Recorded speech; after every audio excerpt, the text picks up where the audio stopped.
일론 머스크가 세상을 시끄럽게 만들고 있죠. 특히 우리나라에서 예민한 의대 진학, 더 이상 의미 없다. 3년이면은 의사 대체된다. 뭐 이런 얘기를 했는데, 저도 이 풀 영상을 계속 봤는데도 뭐 공감되는 것도 있고 공감 안 되는 것도 많더라고요. 그래서 한번 그걸 특별하게 해놓고, 결론적으로는 이 사람이 어떤 사람인지 우선 보시는 게 중요해요. 이 사람이 뭐 훌륭하다, 아니다, 뭐 이런 것도 중요한데, 이 사람이 과거에 했던 말이 약속이 지켜졌냐, 이런 걸 한번 보시면 좋을 것 같아요. 머스크는 어쨌든 그 인류의 미래를 바꾸는 담대한 목표를 많이 제시했죠. 뭐 화성에 간다, 달에 간다, 뭐 전 세계에다가 태양광을 할 수 있는 솔라 패널을 다 깔겠다, 뭐 이런 식으로 얘기를 했던 것도 기억나는데, 타임라인을 한번 보면 좋겠어요. 완전 자율주행부터 화성으로 이주한다, 뭐 하이퍼루프, 솔라루프, 뉴럴링크 이런 것들.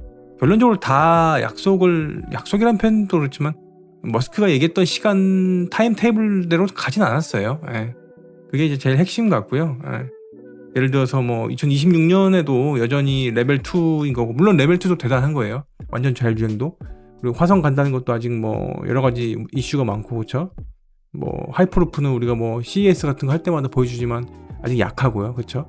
솔라루프는 뭐 제 기억에는 일주일에 1000채씩 지붕에 설치한다고 이렇게 했는데 한 30개에서 40개 했던 걸로 알고 있어요. 뭐 최근엔 제가 체크를 안 해서 모르겠는데, 그 뉴럴링크도 역시 뭐 여러 가지 논란이 많았고요. 그래서 이 사람이 얘기한 게 뭐 약속을 다 지킨다, 이 사람이 숫자까지 맞춘다 그러면은 뭐 흔히 말하면 점쟁이인 거고, 그렇게는 쉽지 않은 거고. 그래서 이 머스크가 얘기한 한국은 의대 가겠다고 하면 난리인데 뭐 이렇게 예언을 했다, 이런 거에 이제 휩쓸리지 마시고, 3년 있으면 외과 의사 살아있는다, 이런 거 휩쓸리지 마시고, 이 사람이 뭐를 얘기하는지 메시지만 보시면 될 것 같아요. 우리가 괜히 뭐, 저도 커뮤니티를 지금 한번 들여다봤는데 뭐 3년 뒤에 의사가 진짜 사라질 것이다, 뭐 이렇게 이런 미시적인 거에 꽂히지 마시고, 이 사람이 말하는 방향 같은 거에 좀 집중을 하시면 좋겠어요.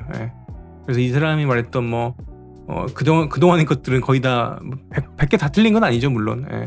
하지만 타임라인이 틀렸다는 건 분명하니까 그 영향력이 뭐 단순히 맞고 틀림의 문제를 넘어선다라는 거에 좀 집중하시고, 다른 것들 지금 나눠볼 얘기들에 대해서 한번 좀 생각을 해보시면 좋겠어요. 예를 들어서 어제 인터뷰에서 나왔던 뭐 인간보다 똑똑한 AGI가 온다, 이렇게 얘기했던 것들도 한번 지켜보시면은 저는 좀 더 재미있을 것 같아요, 얘기를 할 때.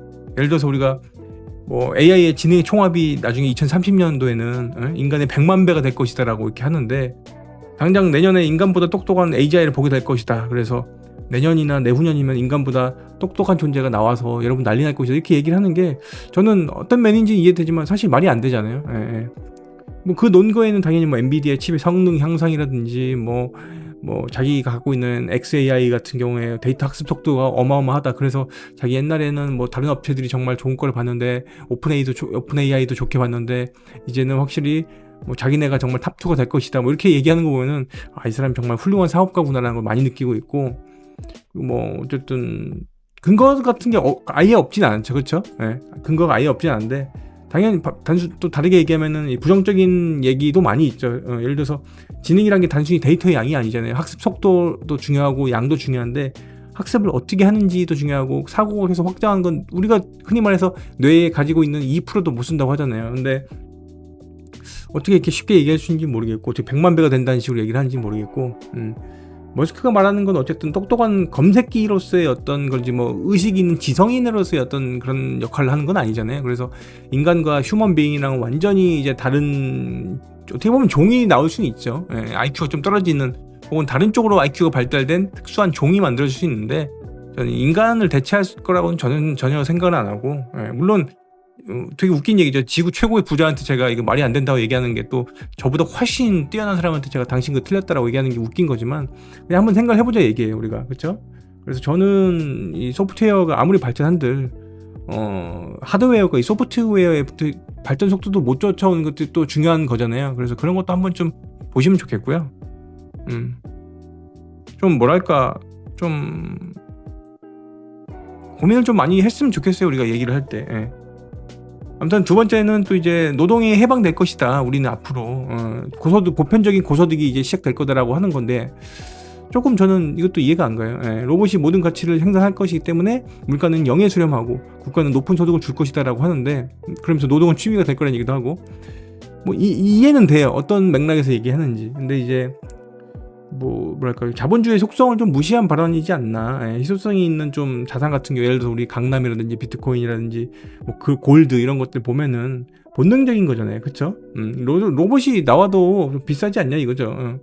결국 대다수라는 거는 이제 결국 로봇이 주는 최소한의 배급에 의해서 이제 된다는 얘기인데, 그럼 이제 결국 그 사람 빅테크들 아래로 우리가 들어간다는 거고, 그쵸? 새로운 노예제도가 시작이 될 수도 있다라는 의견도 있는 게, 근데 이해는 돼요, 그쵸? 예. 그래서 우리가 영화에서 봤던 뭐 여러 가지 AI나 로봇에 오히려 진압을 하는 세상이 올지도 모른다, 이런 얘기도 좀 이해는 가고. 예. 어쨌든 이게 지금 보편적인 고소득이 실현되는 거는 저는 쉽지 않다고 봐요. 예. 인간 본성이나 본능도 문제고, 아까 얘기했지만 그 기술 발전 속도라 제도적인 거라든지 하드웨어 발전이랑 다른 거예요, 속도가. 예. 그래서 그런 것도 좀 보시면 좋겠고요. 이 의료 관련된 부분도 중요한 것 같아요. 이게 제일 핵심인데, 이제 결국 외과 의사가 3년 안에 대체된다는 그 말이 여러 가지랑 많이 이해상충되는 게 있어요. 여기 실제로 그 사람이 말한 거 워딩 갖고 오면은 3년 내에 뭐 혹은 5년 내에 옵티머스 로봇이 외과 의사보다 훨씬 더 정밀하게 수술할 것이다. 수백만 건의 사례를 동시에 학습했다. 이미 인간의 손떨림이나 피로도 감정 기복이 없는 로봇은 객관적으로 더 안전하다라고 하는데, 사실 어떤 면에서는 맞아요. 왜냐면 실제로 지금 복강경 수술부터 해서 여러 가지 다른 것들은 로봇에 의해서 되고 있고 훨씬 더 정밀하고 흉터 같은 경우도 적다고 해요. 예. 그리고 그 외에 어떤 그런 그 의료 로봇들도 훌륭히 지금도 기술적으로 좋다고 해요. 근데 문제는 그게 이제 흔히 말해서 뭐 건보료도 그렇고 뭐 비용 문제가 있잖아요. 결국 이게 의료 분야에 있어서 핵심은 코스트 문제잖아요, 우리가. 그렇죠? 근데 그 부분을 과연 할 수 있냐? 그리고 의료 사고 났을 때의 문제라든지 그런 여러 가지 문제가 있는 거죠. 우리가 옛날에도 우리가 약사 자판기도 들이내 많이 했는데 안 된 게 여러 가지 이유가 있지만 좀 제도적인 게 크잖아요, 그렇죠? 협회 문제도 있고 인간이 갖고 있는, 그리고 국가에서 준 라이센스라는 건 사실 저는 그냥 너가 이걸 해라고 하는 그 정도를 넘어서 책임감의 유무라고 좀 보거든요. 근데 어떻게 로봇에게 다 맡겼을 때 그런 사망이라든지 더 악화됐을 수도 있는 변수도 고려를 했을 때 저는 쉽지 않은 게 있기 때문에, 책임 주체의 부재라는 게 있기 때문에 저는 많은 3년 내는 절대 전 불가능하다고 보고, 그러니까 메타포라고 보시면 돼요. 일종의 비유. 머스크가 얘기한 것들은 비유이지, 이 사람 말 믿고서 의대 가려던 사람들이 안 간다, 이거는 그런 사람도 없을 것이고, 그렇게 돼서도 안 되고 그렇게 되지 않을 것이다라는 게 이제 중론인 것 같고요. 예. 그래서 결국에는 생명을 AI한테 맡길 수 없다라는 게 제일 큰 그런 논제 같아요. 예. 사람들이 어떻게 쉽게 로봇한테 중요한 걸 맡기냐 이거죠. 예.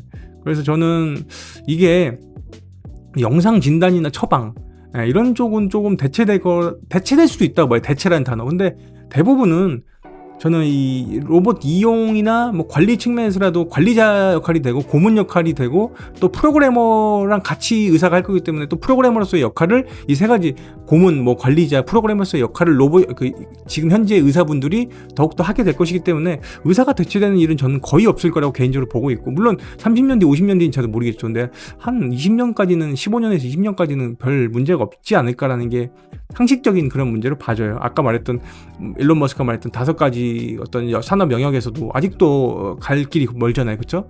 다시 말씀드리지만 기술의 발전 속도랑 이 산업의 대체 속도는 다른 개념인 거예요, 개념 자체가. 예. 그래서 저는 그런 것도 아셔야 될 것 같고, 뭐 나중에는 그래서 의료 인력, 예를 들어서 뭐 마취라든지 외과라든지 뭐 간호 인력이라든지 페이닥터라든지 이런 면이 약간은 줄어들 수는 있다고 봐요. 예. 근데 비용은 코스트적인 면 때문에. 예. 근데 그렇다고 의사가 대체되냐 그러면 전 대체는 거의 불가능하다고 봐요. 제가 20년, 30년까지는 제가 틀릴 수도 있지만 그러지 않을까요? 책임 문제도 있고. 한번 여러분도 이따 한번 좀 댓글을 달아주시면 좋을 것 같아요. 그런 게 있고, 또 이제 얘기를 해보자면은 핵융합에 대해서 뭐 여러 가지 에너지 얘기도 나오는데, 태양광이 모든 걸 해결할 수 있다, 그렇죠? 하늘에 이미 거대한 융합로 태양이라는 게 있는데 왜 굳이 땅에 작은 걸 만들려고 하냐? 태양광 패널만 까면 되는데 라고 하는데, 사실 본인도 못 깔아놓고, 그쵸? 참고로 제가 이렇게 머스크 얘기한다고 저 머스크 까는 사람도 아니고, 전 테슬라 굉장히 좋아하고 테슬라의 주주이기도 해서 소액이지만 그런 얘기를 꼭 드리고 있는데, 결국 태양광이랑 ESS만 있으면 정말 좋다라는 건데, ESS는 본인도 아직 해결을 하지 못하고 있고 우리가 아직 못하고 있는 가장 큰 숙제 중에 하나잖아요. 앞으로 뭐 기술 발전 속도가 어떻게 될지 모르겠지만 빨리 ESS가 우선은 좀 어느 정도 기술력이 올라와야 되는데 지금 일론 머스크가 얘기하는 어떤 다른 산업 영역보다 ESS는 좀 더 낫다고 봐요, 기술력이. 그래서 이 얘기가 되려면은 먼 얘기 같고, 중요한 거는 태양광 패널 깐다고 한들 제일 이제 원전을 많이 미시는 분들, 저도 이제 원전이 그러니까 우리 이재명 정권에서도 에너지 믹스로 계속 하고 있는데 그렇게 가야 되는 거고, 그쪽으로 더욱더 가야 될 수밖에 없는 게, 그러니까 말 그대로 태양이 없는 밤에는 어떻게 놀 거예요? 그렇잖아요. 그러니까 이게 에너지에 대한 기본적인 이해, 기저부하 개념이 있어야 되는데, 기저부하, 말 그대로 24시간 돌아가는 AI 데이터 센터라든지 AI 관련된 전력이 지금보다 10배에서 20배 더 커질 텐데, 앞으로 그걸 돌리려면 최소가 있어야 돼요. 우리 가전을 보셔도 우리 집안에 냉장고는 24시간 돌아가잖아요, 그렇죠? 근데 마이크로웨이브, 뭐 전자레인지 이런 것들은 잠깐 돌리고 마니까 전력이 많이 24시간 안 필요해. 근데 24시간 돌아가는 저 냉장고를 위해서라도 최소치의 전력이 있어야 되거든요. 근데 그걸 하려면은 AI 시대에는 태양을, 풍력을, 뭐 바람을, 이런 것도 했던 거, 조류를, 이런 것도 했던 것들을 모아놓을 ESS가 아직도 기술력이 안 올라왔던 전제로 치면은 답이 없어요. 세 개밖에. 하나는 LNG, 하나는 석탄, 또 하나는 원전. 이 세 가지 외에는 24시간 돌릴 수 있는 게 없어요. 물론 여러 가지 다른 게 있을 수 있죠. 근데 그래서 원전이 중요한 거예요. 원전이. 왜 지금 유럽에서 친환경이다라고 갑자기 작년인가죠? 재작년인가부터 이게 바꿔가지고 유럽에도 원전을 빨리 짓자라고 이런 분위기가 나오고 있고, 프랑스도 갑자기 우리나라 견제해서 갑자기 원전을 더 산업을 부흥시켰다고 하는지는 여러분이 느끼셔야 돼요. 이거를 정치 이념이나 이런 걸 보는 게 아니라 정말 이거를 이념 관점에서 벗어나야 돼요. 예민하지만 정치병에서 벗어나서 이거를 이익으로 개념으로 봐야지, 어떤 신념이랑 이념에 쌓이는 순간 해야 될 것들을 못하게 되는 거예요, 우리가. 그래서 이 원전이란 게, 그리고 뭐 석탄까지 하면 좋은데, 석탄은 사실 뭐 환경적으로 워낙 예민한 이슈잖아요. 워낙 마치 이런 거죠. 너 환경을 사랑하지 않으면 넌 나쁜 놈이야, 이렇게 돼버리니까. 근데 잘 아셔야 돼요. 지금 우리 옆에 있는 중국에서는 신재생 에너지라고 하는 비율이 높다고 하지만 대부분이 석탄이랑 수력이에요. 어마어마해요, 뿌리는 게. 그러니까 지금 미국에서도 지금 석탄을 막 트럼프 정부라서 막 돌리는 것도 있고, 반기후, 반환경 이런 쪽이 강하지만, 이미 중국에서는 이미 지금 석탄이든 원전이든 수력이든 뭐 태양광이든 할 수 있는 건 다 하는 거예요. 왜? 앞으로는 AI 전쟁이다. AI 전쟁은 무조건 데이터 싸움이다. 전력 싸움이다. 전력이 무조건, 전력난을 무조건 막아야 된다. ESS 발전시켜야 돼요. 물론 당연히 발전시켜야 돼요. 일론 머스크가 얘기했던 태양광 패널 깔면 된다, 저도 100% 동의하지만 그 기술 속도도 아직 많이 필요하고, ESS를 담을 수 있는 용량도 한계가 있고, 그것은 지금 기준이 아니라 20년 뒤, 30년 뒤에 AI 시대가 기준이 돼야 되기 때문에 원전을 빠바바바 깔지 않으면 안 된다는 게 결론이 섰기 때문에 유럽도 지금 원전을 친환경으로 규정을 한 거예요. 찾아보세요, 정말로.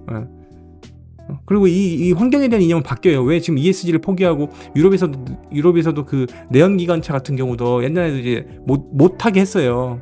폭스바겐도 그렇고, 이제 더 이상 너희 만들지 말라고 했는데 그걸 연장을 했어요. 몇십 년 더 하라고. 작년인가 그랬죠. 그러니까 그게 오피셜하게 나온 걸 또 보시고, 누군가가 자기들한테 유리하게 얘기하고 있고 자기들의 이념을 실현하기 위해서 하는 것들을 멀리하시고, 정말로 지금 유럽에서, 미국에서 어떤 게 벌어지고 있는지 정확히 느끼셔야 돼요. 왜 베네수엘라를 미국이 이렇게 뭐 했는지, 제가 어떤 단어도 못 쓰겠어요. 이제 뭐 침략했다, 침공했다, 뭐 이런 단어도 참 애매하죠. 지금 시대에 예민하니까. 근데 어쨌든 그런 것도 왜 했는지도 한번 느껴보시고, 그린란드도 왜 지금 이렇게 하고 있는지도 느껴보셔야 돼요. 아시겠죠?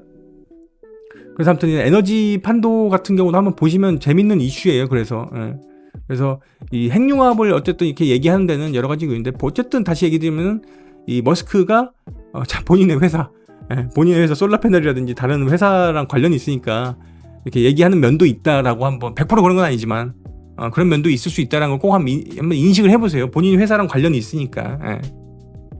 이해되시죠? 그리고 이제 또 예민했던 주제가 하나가 뭐냐면은, 인간은 디지털 촌인을 위한 생물학적 부트로드다. 그렇죠? 징검다리일 뿐이다. 인류와 문명은 결국 AI와 합쳐지거나 도태되거나 둘 중 하나라고 하는데, 그렇지 않죠. 그건 사람은 태어났는데 이유가 다른 게 있는 거죠. 뭐 AI든 AI 할아버지가 오든 사람으로서의 존귀한 가치는 변하지 않고요. 뭐 여러 가지 뭐 관점에서는 달라질 수 있겠죠. 뭐 어떤 의미와 어떤 명제를 다르게 부여한다면은, 그렇죠. 근데 인간 가치가 무시되는 거고, 본인이 공포 마케팅이라든지 어떤 망상가 혹은 초 파이오니어죠. 그런 역할을 하는 거에 너무 심취해 있지 않나, 그런 생각을 저는 하고 있습니다, 개인적으로. 그래서 인간은 어쨌든 아마 AI가 들어오면은 좀 더 다른 세상이 펼쳐질 것 한데 생각보다 막 그렇다고 막 달라지진 않을 것 같아요. 막 유토피아 옛날에 영화에서 보는 것처럼 막 사람이 막 드론 타고 날아다니고 막 그러지는 않잖아요. 않을 거예요 아마. 예. 그럴 것 같고 너무 이렇게 휩쓸 필요는 없다. 그래서 누군가는 또 거기다 대고 뭐 AI 사기꾼이다 뭐 이렇게 얘기하기도 하는데 제가 지금 말씀드린 것도 뭐 이 사람 많이 틀렸다 뭐 이렇게 하는 게 아니라 맞은 것도 많아요. 근데 어쨌든 이런 게 있고 타임테이블은 중요한 게 아니다 이렇게 얘기 드리는 거고 제일 핵심은 이분이 어쨌든 인류 최고의 부자라는 거고 지금 그쵸? 굉장히 어쨌든 다르게 보면은 또 굉장한 승부사 기질이 있는 분이고 또 사업가이다라는 게 본질인 거예요. 이 사람은 사이언티스트의 면이 있지만 어쨌든 앙트프로너십을 가진 어떤 기업가라는 게 핵심이고 여러 가지 위기가 있을 때마다 승부를 던졌고 그중 하나가 저는 인상 깊었던 건 작년이었죠. 트럼프 행정부에 들어갔다가 나온 거 그것도 본인의 어떤 기가 막힌 어떤 드라마틱한 어떤 묘수였다고 보고 있고요.